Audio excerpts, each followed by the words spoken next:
የሆነው ትዳር ነውና ጌታ ኢየሱስ ክርስቶስ አንድ የተናገረው ለነገር ሁሉ ማሰሪያ ይሆናል። ሰው በዘመን ሁሉ ሊያስበው የሚገባው አስተያየትም ሊያሻሽለው የማይችለው ነገር ፍችን እጠላለሁ የሚለውን ነገር ከተናገረ ከዘመን ጋር መጥቶ አይ ሪዝን አስቀምጦ ይሄ ስላለ ነው ፍችን አፕሩቭ ላድርጎ ማለት አይቻልም። በቃ አስቀምጦታል። ጌታ ኢየሱስ ክርስቶስ ስለ ሙሴም ሲናገር በወቅቱ አጠገቡ መጥተው በዚህ ዙሪያ ሲያወሩ አንድ ነገር ስለ ልባቸው ጥንካሬ ነው የሚለው።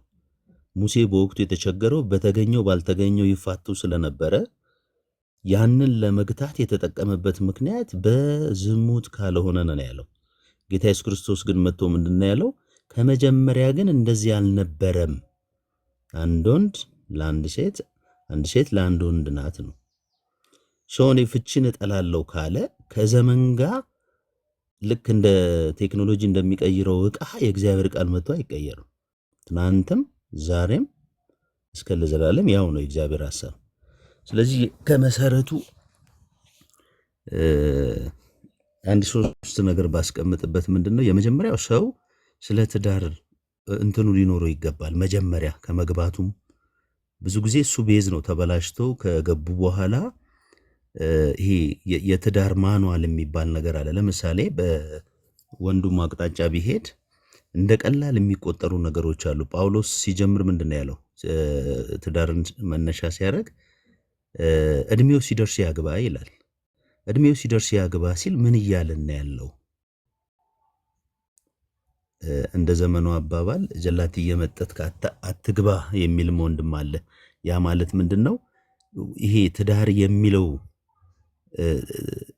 እሳቤ ውስጥ ይሄ ኤጁ ራሱ አለ። ያንን ነገር እንዲያስብ ወደዛው ነገር እንዲካተት የሚያደርገውና እኛ ልጆች ሆነን እንደ ወንድም እናንተም ሴቶችም እህቶች እንደ ሴት ትጫወቱበት የነበረውን ይሄ የልጅነትን ጨዋታ ማንም ሳይከለክላችሁ እድሜ ከፍ ሲል እድሜ በደረሰበት የራሱ ገጸ ባህሪዎች አሉትና ማንም ሳይከለክላችሁ እንደተዋችሁት እንደተው ነው።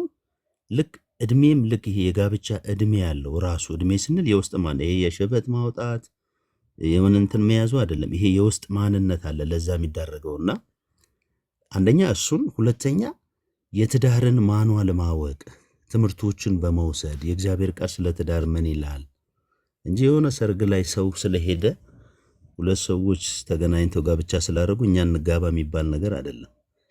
እና እንደ ሶስት መመሪያ ነው ብሎ አንድ እግዚአብሔር ሰው ሲያስተምር ሴቭ ያረኩትም ምንድነው ትዳር የፊት ማርሽ እንጂ የኋላ ማርሽ የለውም ይላል።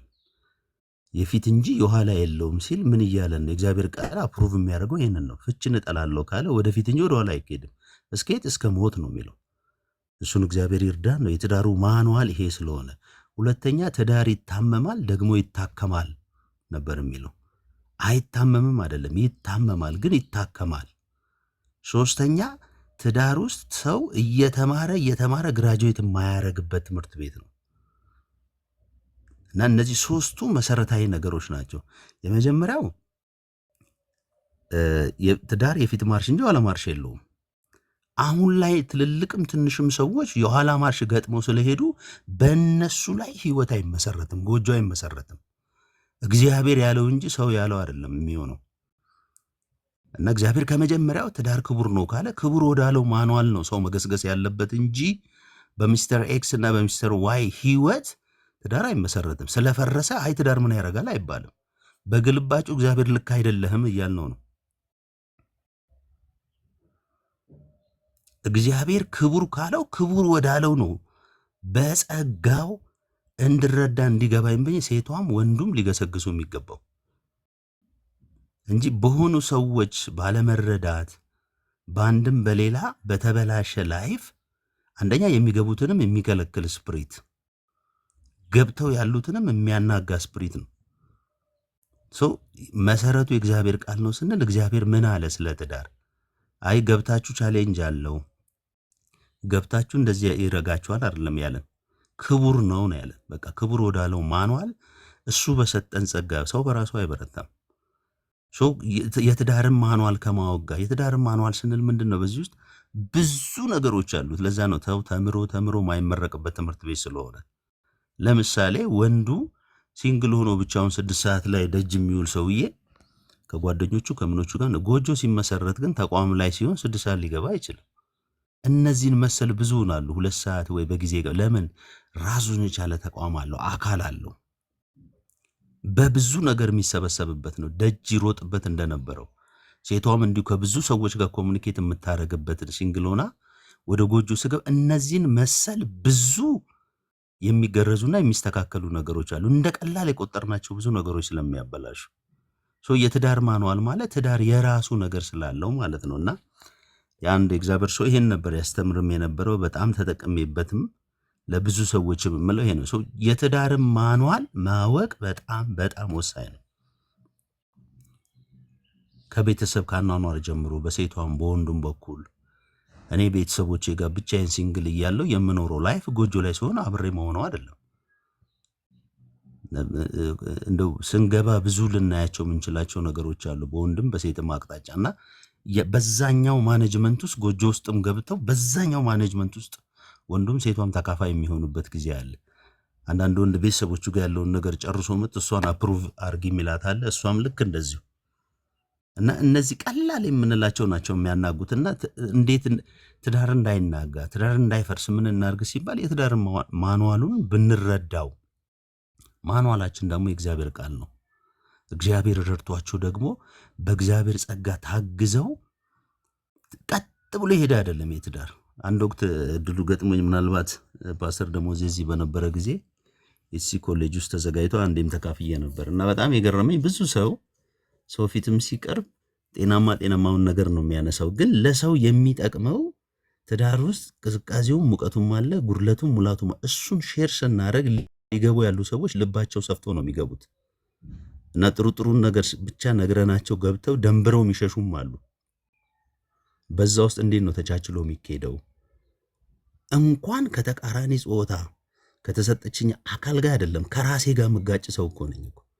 ይሄ የሆነ ነገር አድርጌ ምን ሆኜ ነው ያደረኩት የምል ሰው ነኝ፣ እንኳን አይደለም ተቃራኒ ጾታ ጋርና እግዚአብሔር ረድቶን ላይቀየር ባለው ሕያው በሆነው ቃል ጋብቻ ክቡር ነው ብሎ እግዚአብሔር ባስቀመጠው ራሳችንን ማነጹ የተሻለ ነው እንጂ ሚስተር ኤክስ የቸርች መሪ ሆኖ ትልልቅ ሰዎችን ሪዝን አድርገን በእነሱ ባደረጉት ከዘመን ጋር የሚቀየር የእግዚአብሔር ሐሳብ የለም። ይሄ ልባችን ሊቆም የሚገባው በዚህ ነገር ላይ ነው። ጌታ ምን አለ እንጂ ሳምበዲ የቸርቹ ሲነር ይሄን አድርጓል፣ ዛሬም መድረክ ላይ አለ፣ ዛሬም ይወጣል። እሱ አይደለም መሪያችን የሚሆነው። ላይቀየር ያለው የእግዚአብሔር ሐሳብ ምን ይላል? ፍቺን እጠላለሁ ነው ያለ። ከመግባቱ በፊት ሰው የትዳርንም ጠረን ይወቀው። የትዳርን ጠረማ ትዳር ምንድን ነው የሚለውን ምክንያቱም ቀላል ነገር አይደለም። ሳራ የተስፋው ቃል በቤታቸው ባለችው ታገለግላቸው በነበረችው የሚፈጸም መስሏት አብርሃምን ግባ ብላው እግዚአብሔር ከኪዳን ጋር ያለው ነገር ኃይለኛ ነገር ስላለው ነው።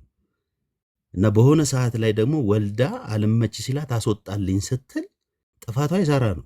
እግዚአብሔር መጥቶ አንቺ ነሽ ግቢ ያልሽው እንዳታስወጣት አይደለም ያለው አብርሃምን፣ ስማትና አስወጣ ነው ያለው። ስማትና አስወጣ ሲል የሳራን አይዲያ ደግፎ ነው ወይ? ኖ፣ ኪዳኑን ነው እግዚአብሔር መጠበቅ የፈለገው እንዳይናጋ። እጄ ሰፊ ነው እሷንም ማኖራታለሁ ነው። ነገር ግን ሚስትህን ስማት ነው ያለው። የእሷን ሐሳብ አፕሩቭ አድርጎት አይደለም ስተቷል። ነገር ግን በዛ ምክንያት ትዳሩ እንዳይናጋ እግዚአብሔር ዓላማ ስላለው እግዚአብሔር ከኪዳን ጋር ጉዳይ ያለው ከምንገባው ቃል ጋር ከምንቆምበት መሰረት ጋር ጉዳይ ያለው። ለዚህ መሰረታችን ሊሆን ይችላል ብዬ የምለው ሊሆን ይችላል ብቻ አይደለም፣ በእርግጠኝነት ህይወት ያለው በእግዚአብሔር ሐሳብ ላይ ነው። ያም ትዳር ክቡር ነው፣ ጋብቻ ክቡር ነው ብሏል። ፍቺን እጠላለሁ ብሏል። በቃ ከዚህ ውጪ ከዘመን ጋር ልንቀያየረው የምንችለው ነገር የለም። ከብዙ ሰዎች ጩኸት ጋር አይቀየርም። ከብዙ ሰዎች ህይወት ጋር አይቀየርም። መሞት ካለበት በዛ ይሞታል። በፈቃዱ ይችላል የኋላ ማርሽ ገጥሞ መሄድ መብቱ ነው። ግን ሳክሰስ ነው ወይ ሲባል አይደለም። ይሄው ጋዶ ዓለም አይተናል እኮ ይዋቸው ውስጥ ወንድሞቻችንን እንደ ፈቃድ አፕሩቭ አድርገው የሄዱበት ነገር እውነት በዛ ህልውና አለው ወይ? ሳኦል እኮ 40 ዓመት ሲገዛ 2 ዓመት ነው በእግዚአብሔር ህልውና የገዛው። 38 ዓመት ከእግዚአብሔር ህልውና ወጥቶ ነው። የብዙዎቻችን ህይወት እንደዛ ነው የሚሆነው። ከእግዚአብሔር መሰረት በሆነው ቃል ወጥተው ስለበሉ ስለጠጡ ቸርች ስለተገኙ አይደለም። አገልግሎትም ብለው መድረክ ስለቆሙ አይደለም። ከእግዚአብሔር ሕልውና ርቀው ነው ያሉት። ምክንያቱም የእግዚአብሔር ቃል ስለማይቀየር በእግዚአብሔር ቃል ላይ ቆመን በትዳር ማኗል ተገርዘን ማንነታችን በዛ ተገርዞ ተሰርተን እግዚአብሔር በዘመኑ ደግሞ የሰጠን በዚሁ ጸጋ ታቅፈው ብዙ መንገድ ከሄዱ ሰዎች ህይወትን ሼር አድርገን በዚሁ ጤናማ በሆነው ነገር ስንጓዝ ከቤት አልፎ ለሀገርም ጤንነት ነው የሚሆነው እና በትዳር ማኗል ወይም በእግዚአብሔር ቃል ላይ ጸንተን ብንቆም እሱ ነው የተሻለ ላለው እንጂ ከዘመን